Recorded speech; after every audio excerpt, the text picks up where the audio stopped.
د پوهاوي بنسټ درنو کتونکو سلامونه. لکه څنګه چې پوهاوي بنسټ په مختلفو برخو کې خپل نشرات ترسره کوي، راځو اقتصادي برخې ته، او په دې برخه کې تاسو ته معلومات وړاندې کوو. د اقتصادي برخې اړوند موږ تاسو ته یوه ښه په زړه پورې موضوع راخیستې ده، د پیسو ارزښت کمیدل، یعنې څنګه د یو هیواد پیسې خپل ارزښت له لاسه ورکوي. لومړی راځو پیژندنې ته. د پیسو ارزښت مطلب د بهرنیو اسعارو په مقابل کې د یو هیواد د پیسې ارزښت، یعنې څومره اندازه ورسره د تبادلې وړ ده. مثلا د $1 د تبادلې نرخ د افغانۍ په مقابل کې 7 افغانۍ دی. که چیرې دغه نرخ لوړ شي، مثلا 8 ته لاړ شي، موږ وایو چې د ډالر نرخ ارزښت یې لوړ شوی دی. او که چیرې ښکته راشي یا 15 ته راشي، د دې مطلب دا چې د افغانیو ارزښت لوړ شوی دی او په مقابل کې د ډالر نرخ ښکته شوی دی. لومړی راځو اوس د دې لاملونه تاسو تشریح کوو.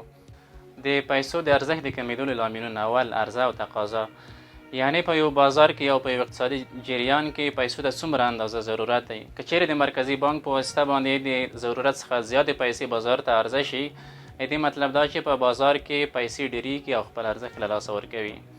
بل راځو انفلاسیون ته. انفلاسیون هغه وخت منځته راځي کله چې د یو هیواد د اجناسو قیمتونه لوړ شي، یعنې په ډیرو پیسو باندې موږ کم جنس رانیولی شو. په دې صورت کې هم پیسې خپل ارزښت له لاسه ورکوي او دلته د خلکو د پیرود ځواک کمزوری کیږي.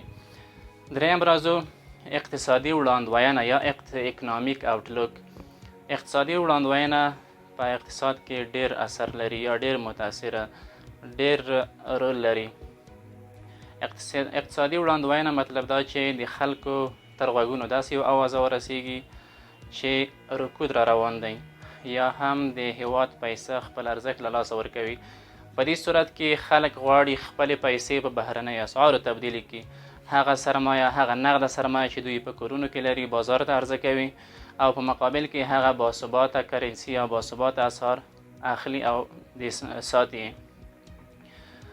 دا هم ډیر تاثیر لري ځکه په بازار کې داخلي پیسې ډیریږي او خپل ارزښت له لاسه ورکوي.